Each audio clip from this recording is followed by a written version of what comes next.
আমি কিন্তু একদিন জামাতের আমিরের কাছে লিস্ট দিব যে আপনি আমাকে এত বকছেন কেন, আপনার লোক আমাকে এত বকছে কেন। আপনারা 20 বছর বিএনপির সাথে মিল্লা রয়েছেন, আমি না হয় দুইটা কথা, আমি কি খারাপ কথা কইছি? আমি বলছি সারা রাত আপনারা গিয়া ওয়াজ পড়েন, মিলাদ শরীফ পড়েন, আমি ওইটা পছন্দ করি। সারা জীবন গিয়া ওয়াজ মাহফিলে বসে রয়েছে, কিন্তু এখন তো আর ওয়াজ মাহফিল আল্লাহ রসুলের কথা বেশিক্ষণ না, যতক্ষণ রাজনীতির কথা। তা আপনি ওয়াজ করতে পারলে আরেকজন লালনের গান গাইতে পারবে না কেন? এখনো কিন্তু জীবিত আছি, গুলি করে মেরে ফেলতে পারো, কিন্তু মুক্তিযুদ্ধ ছাড়বো না। যে মুক্তিযুদ্ধের জন্য যুদ্ধ করতেছি, পাশের থেকে 7টা লাফ মেরে 5 ফিট উপরে উঠে গেছে গুলি খায়া, আর শুধু বলছে মামা মারে একটু দেখো, মরে গেছে, কবর দিয়েছি বর্ডারে, মা পাগল হয়ে মরছে একমাত্র ছেলের মৃত্যুতে। সেই মুক্তিযুদ্ধ ভুলে যেতে হবে আমার, সেই মুক্তিযুদ্ধ বলে যেতে হবে যে মুক্তিযুদ্ধ আমার বোনকে বিধবা করছে, আমার বাপকে সন্তান হারা করছে, আমার ভাইকে এতিম করছে, আমার মাকে ধর্ষিতা করছে। সেই মুক্তিযুদ্ধ আমার ভুলে যেতে হবে। 30 লাখ লোকের রক্ত কেন?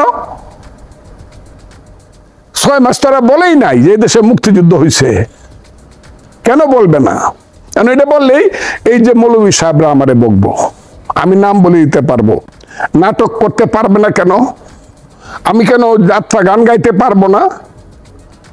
হ্যাঁ, মোদের বাড়ির দক্ষিণ পাশে গো দাইমা কিসের বাদ্য বাজে গো, একটা গরিবের সন্তান কেন এই গানটা গায়ে তার মনে শান্তি আনতে পারবে না? আমি কেন শাহ আব্দুল করিমের গান, উকিল মুন্সির গান, জালাল খার গান আমি কেন গাইতে পারবো না? আমি কেন এই দেশে নাটক করতে পারবো না? আমি কেন সাহিত্য সংস্কৃতি পড়তে পারবো না? আমি কেন কবিতা পড়তে পারবো না? বলো বীর, বলো উন্নত মম শির নেহারি আমারই নত, আপনি ঢিলাইবেন। এই কথা বলার উপর কতবার যে আমার দুজকে নিছে। এক মৌলানা বলছে, উনি আবার মুফতি বলছে ফজলুর রহমান কোনোদিন বেহেশতে যাইতে পারবে না। আমি মৌলানাকে একদিন টিকিটটা খুঁজে, হুজুর আমার উপরে তো অভিশাপ দিয়ে না, আপনি টিকিটটা আমার দিয়ে দেন যাতে আমি বেহেশতে যেতে পারি। এই তো এই দেশে হতেছে। 21শে ফেব্রুয়ারি হয় না। 21শে ফেব্রুয়ারি ইস্তেমার মাঠের মধ্যে কোনো বেশকম নাই, বাংলা একাডেমির মাঠ আর টঙ্গীর ইস্তেমার মাঠের মধ্যে কোনো বেশকম নাই। একদিনের জন্য আমার ভাইয়ের রক্তে রাঙ্গানো 21শে ফেব্রুয়ারি আমি কি বলিতে পারি গানটা আমি শুনি নাই, আমি শুনি নাই। আজকে 12ই মার্চ চলে যেতেছে, আমি ফজলুর রহমান শুনি নাই। 12ই মার্চ চলে যেতে তীর হারাই ঢেউয়ের সাগর পাড়ি দেব, একটা গান আমি টেলিভিশনে শুনি নাই যে 12ই মার্চ আজকে এই হয়েছিল। অথবা একটি ফুলকে বাঁচাবো বলে যুদ্ধ করি, আমি শুনি নাই। 16ই ডিসেম্বরে কোনো গান হয় নাই যে গানটা শ্রেষ্ঠ গান, সবকটা জানালা খুলে দাও না ওরা আসবে, এই গানটা এবার শুনি নাই আমি। সবকিছু আপনারা শেষ করে দিতে চান, এরপরে বলবেন এটার নাম বাংলাদেশ। সবাইকে বিষ খাওয়াবেন আপনারা। হ্যাঁ, আপনি আপনার আদর্শ করেন, আমি আমার আদর্শ করব। আপনি ইসলাম করতে চান, বাংলাদেশটাকে মাইনা করেন, আসেন ভোট করি। আপনি জামাতে ইসলাম আপনি চান সরিয়ে আন, আপনি ইসলামী ঐক্য জোট আপনারা সরিয়ে আইন চান, আপনি মামুনুল হক সরিয়ে আইন চান, ঠিক আছে, আপনারা সবাই ঐক্য হইয়া সমস্ত মৌলানা সাহেবরা মিললে একটা ভোট করেন। আর আমি বলবো আমি ফির দুনিয়া ওয়া ফিল আখিরাত, আমি এখন দুনিয়াদারি চাই, গণতন্ত্র। রাজনীতির বেলা আমি গণতন্ত্র চাই, আমি মানুষের পেটের ভাত পরনের কাপড় চাই, আমি জিনিসপত্রের দাম কম চাই, আমি শিক্ষা শেষে চাকরি চাই, আমি গরিব মানুষের পেটে ভাত দিতে চাই, আমি বস্তিতে যে 60 লক্ষ মানুষ ঘুমায় তাদের মাথার উপরে ছাউনি দিতে চাই, আমি এদেশে নদীতে মাছ আনতে চাই, জমিতে ফসল আনতে চাই। বাস্তব কথা, ফির দুনিয়ার কথা বলবো। মানুষ যদি আমাকে ভোট দেয় আমি এই দেশের দায়িত্ব পালন করব, আর আপনার ইসলাম যদি মানুষ ভোট দেয় আপনি সেটা পালন করেন, সরিয়ে আইন করেন, আপনাকে আমি স্যালিউট দিব। কিন্তু আমি এই কথা বললে আপনি আমাকে বকাবকি করেন, নিকৃষ্ট শ্রেণীর বকাবকি করবেন কেন? আপনারা ইসলাম করেন, আপনারা পৃথিবীর শ্রেষ্ঠ ধর্ম ইসলামের নামে আমাকে গালাগালি করেন কেন? এটা তো সহ্য হয় না। ইসলামকে আপনি এত কুৎসিত ভাবে গালাগালি করার কাজে লাগান কেন? কি করে আমি নাম বলতে পারি, কিন্তু এদের নাম বলে আমার মুখটাও পবিত্র করব না। কি বকাবকি করে। আচ্ছা, এখন একটু অন্য প্রসঙ্গে আসি।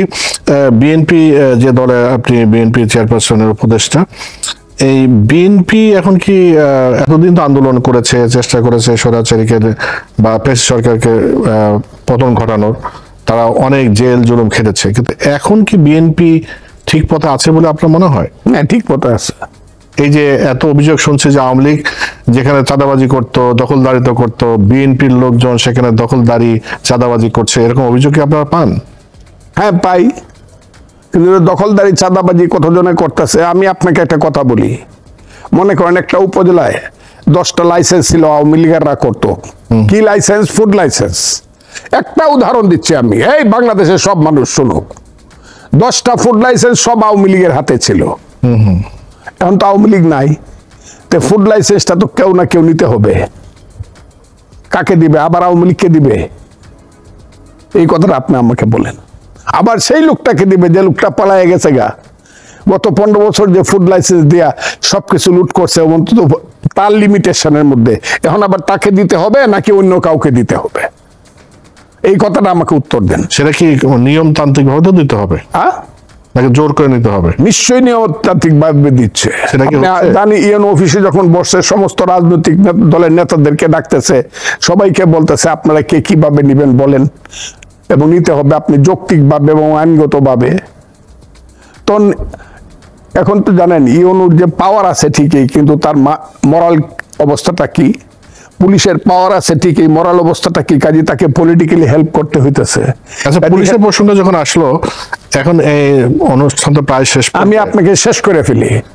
ওই যে 10টা লাইসেন্স, দেখা গেল বিএনপি তো 90% লোক আমার থানাতে, আমার ইটনাতে 10টা লাইসেন্স, আমার 9টা ইউনিয়ন আছে, একটা করে সব ইউনিয়নে যাবে। তো একটা ইউনিয়নে গেলে পরে যেখানে 90% লোক, 80% লোক বিএনপির, তার একটা ছেলে যদি রিয়েলি আইনগতভাবে ন্যায়গতভাবে একটা লাইসেন্স পায়, অসুবিধা কি? এটা কে পাবে? নিয়মের মধ্যে হলে কোনো সমস্যা নাই, কিন্তু এই যে অভিযোগগুলো আওয়ামী লীগ যখন নাই, আর রইল কি? রইল বিএনপি, জামাত, আর কে? বিএনপি জামাতের ভাগাভাগি করে নিয়ে নেবে। ভাগাভাগি করবে কেন?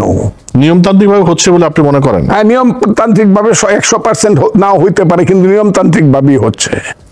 আচ্ছা, আরেকটা প্রশ্ন করি, এই যে দেশে যে আইন শৃঙ্খলা যে খুবই নাজুক পরিস্থিতি হলো, পুলিশের মোরাল নাই বলছেন, বা আওয়ামী লীগের তারা পারপাস সাফ করেছে, অনেককে বাদ দেওয়া হয়েছে, কিন্তু এই পরিস্থিতিতে শুধু পুলিশের উপর নির্ভর করে কি আইন শৃঙ্খলা রক্ষা করা যাবে? যেখানে গ্রামে গঞ্জে রাজনৈতিক দল, ধর আপনার বিএনপি কর্মী বা অপর রাজনৈতিক কর্মীরা কি এখানে কোনো ভূমিকা রাখতে পারছে না? এখানে আইন শৃঙ্খলা পরিস্থিতি সর্বনাশ করার জন্য প্রথম এবং প্রধান দায়ী হইল এই যে ছাত্র নেতারা যারা ছিল, এবং যারা ছাত্র যারা সংগঠন করছে, এবং যারা মব সৃষ্টি করছে। মবরা মগের রাজত্ব সৃষ্টি করে ফেলছে। এখানে পুলিশ তাদের সামনে দাঁড়াইতে পারতেছে না। কেন দাঁড়াইতে পারতেছে না? প্রথমেই পুলিশকে বলে দিচ্ছেন আপনারা, ক্ষমতায় সেই বলে দিচ্ছেন কি পুলিশ যা মারাটারা গেছে গেছে, এগুলার বিচার আচারের দরকার নাই। আমার কথাটা খুব বুঝার চেষ্টা করেন, এরা তো এদেশের মানুষ। অন্যভাবে আপনারা বলতে পারতেন, আমি কোর্ট থেকে নামছি, হাইকোর্ট থেকে নামছি নিচে, 6 তলা পর্যন্ত চেম্বার আছে, এখানে নামছি নিচে, পুলিশ যে ওখানে থাকে যারা ওই জজ সাহেবরে পাহারা দেয়, একজন এসে দৌড়ায় আমার ধরে পায়ে ধরে এরকম জড়ায় ধরে কাঁদতেছে, স্যার স্যার গো আপনারা দেখলে আমি একটা কথা কইতেছে, কইরে কাঁদতেছে, চিৎকার করতেছে। কেন বাবা কান্দো কেন তুমি? তার গায়ে কিন্তু পোশাক আছে। বললো স্যার আমার একটা আপন ছোট ভাই ছিল এএসআই, আমি তো এএসআই ছিল, সে কাউকে গুলিও করে নাই, তার হাতে কোনো অস্ত্র ছিল না, শুধু পুলিশের পোশাকটা পরা ছিল বইলা তাকে পিটায় রাস্তার মধ্যে মেরে ফেলছে। কে মারছে এটা কর সাহস নাই। স্যার মাইরে ফেলছে তো ফেলছে, আমার মা যে কান্দে আজকে 6 মাসের মধ্যে কেউ গিয়া বলে নাই তুমি কান্দো না মা, তোমার ছেলেটা মারা গেছে, ফেরত দিতে পারবো না, আমরা দেখবো না। পুলিশের মার তো কান্নাও নাই। আপনি আমার কথাটা খুব বুঝার চেষ্টা করেন। আপনি তো এমনি 2 ভাগ করে ফেলছেন। এই পুলিশটা যখন মনে করে আমি যে রিস্ক নিব, আমি কেন রিস্ক নেব? আমি মরলে তো আমার বিচার পাবো না, আমি আমার মা তো কানলেও কোনো লাভ হবে না। কিন্তু এই কারণে পুলিশের মরালটা নষ্ট হয়ে গেছে। কেন যাচ্ছে না? সেই জায়গায় বলছি যে রাজনৈতিক কর্মীদের তো এখানে একটি ভূমিকা রাখা দরকার, সেটা রাখছে কিনা? না, রাজনৈতিক কর্মী বলতে তো এখন কারো কোনো কিছু নাই। ছাত্রদল যদি একটু না দাঁড়াইতো, সেটা তো বলছে, আপনি বলছেন বিএনপির ছাত্রদল যদি একটু না দাঁড়াইতো, বিএনপির ছাত্রদল একটু না দাঁড়াইতো, না ভাঙ্গাভাঙ্গি করা যাবে না। যদি না দেখতো সামনে যেন একটু প্রতিরোধ হইতে পারে, তাহলে তো এই মব, এই যে বাড়ি পোড়া শুরু করছিল, বুলডোজার দেওয়া শুরু করছিল, ওই যে 7 জন বীর শ্রেষ্ঠের ছবি ফালাইয়া কিশোরগঞ্জে পা দিয়া যে পারছিল, ওই যে মানুষের বাড়িতে যাওয়া, এখন তো গেলে পরে সবাই এটা দেখে। ওই যে কয়েকদিন আগে গুলশানে গেল, কার বাড়িতে রাত্র 3টার সময় গিয়া বলতেছে এখানে নাকি ফেসিস্টের দূষর আছে, সেখান থেকে সোনা লুট করা, টাকা লুট করা, আলমিরা ভাঙ্গা ফেলা, আগুন লাগাইয়া দেওয়া। এই যে মব, এই মবটা যদি কন্ট্রোল করতে না পারে ইউনূস সরকার, তাহলে আইন কোনোদিন পুলিশের মাধ্যমে উন্নত হবে না। আপনার কাছে শেষ প্রশ্ন, আপনার রাজনৈতিক পরিকল্পনা কি, কি চান আপনি? আমি চাই দেশে গণতন্ত্র আসুক, 6 মাসের মধ্যে ম্যাক্সিমাম 6 মাসের মধ্যে একটা ফেয়ার ইলেকশন হোক, ইউনূস সাহেব সবাইকে ডাকুক। এই যে সংস্কার আর কুসংস্কার আর অপসংস্কার, এইসব বাংলা কঠিন কথা বাদ দিক, বাদ দিয়ে নির্বাচনের জন্য যতটুকু সংস্কার করা দরকার এইটুক সংস্কার করে সব দলকে নিয়ে একটা ইলেকশন দিক। নির্বাচন করবেন আপনি? সেই নির্বাচনের নির্বাচন করবেন? আমার দল যদি আমাকে নমিনেশন দেয় নিশ্চয়ই নির্বাচন করব, কেন করব না? আমি তো চাবই নির্বাচন করব। আমার দল, আমি যেহেতু রাজনীতি করি, করতেই পারি আমি। সেটা আমি আপনাকে বলি, একটা ইলেকশন, ফেয়ার ইলেকশন, সেই ইলেকশনে যারা মেজরিটি হবে, এবং আমি বিশ্বাস করি আমার দল বিএনপি আল্লাহর রহমতে মেজরিটি হবে, এবং সেই দল দায়িত্ব পাইলে দেশ চালাবে সবাইকে নিয়ে। আমার কথা হলো প্রথম উচিতই হলো একটা ছোট বড় সবাইকে নিয়ে একটা জাতীয় সরকার করা, কিছুদিনের জন্য সব কিছুর ব্যাপারে একটা আন্ডারস্ট্যান্ডিং এ আসা। সেটা তো আপনাদের বিএনপির হ্যাঁ, আমাদের নেতা বলতে আছে এটা, তারেক রহমান সাহেব বলেছেন, হ্যাঁ আমরা একটা জাতীয় সরকার, আমি চাই এইটা গণতন্ত্র আসুক দেশে। আর তারা যেটা করতেছে, গণতন্ত্রের কথা কইলে মুখ শুকায় যায়, চৈত্র মাসের খালের পানির মতো থাকে না পানি। ইলেকশনের কথা কইলে নতুন বউয়ের মতো মুখ ফুলায় রাখে, 7 দিন কথা কয় না।